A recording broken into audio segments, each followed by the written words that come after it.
如果你想搞離婚，但係你配偶又玩失蹤喎，咁等唔等於你一世都離唔到婚啊？有啲人想搞離婚，但係咧佢個配偶咧又揾嚟揾去揾唔到喎，可能係失蹤啦，可能又刻意迴避啦。咁如果係咁嘅情況，呢個人可唔可以申請得到離婚呢？嗱，你要知道咧，如果申請離婚嘅話咧，啲法庭嘅文件咧，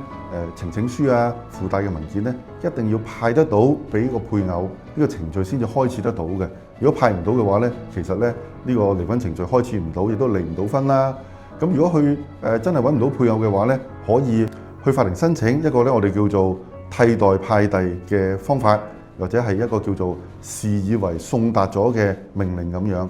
咁呢個申請呢啲咁嘅命令咧，首先要說服到法庭，就係咧你已經用晒所有嘅方法去揾你嘅配偶，但係都揾唔到。咁呢啲申請咧就要用誓章嘅方法嚟到處理嘅，即係話咧要簽文件啦，喺發誓嘅情況下話俾法庭聽，你真係用晒所有方法都揾唔到你嘅配偶，咁樣先至可以申請得到呢啲咁嘅命令嘅。咁所謂替代派遞方法咧，其實就係話要求法庭容許你將嗰啲法庭文件寄去，舉個例子，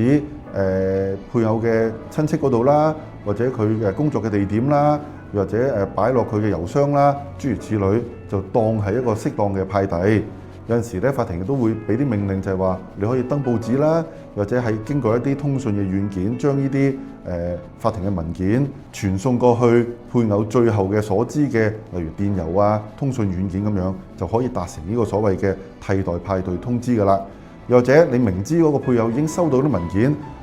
派咗文件之後打電話同佢傾，佢都話已經收到文件，但係咧就硬係咧唔入翻啲文件俾法庭喎咁樣。咁樣咧，我哋亦都可以申請嗰啲咧所謂視為已送達嘅命令，咁啊話翻俾法庭聽，其實佢真係收到，不過就硬係唔去回覆咁解咯。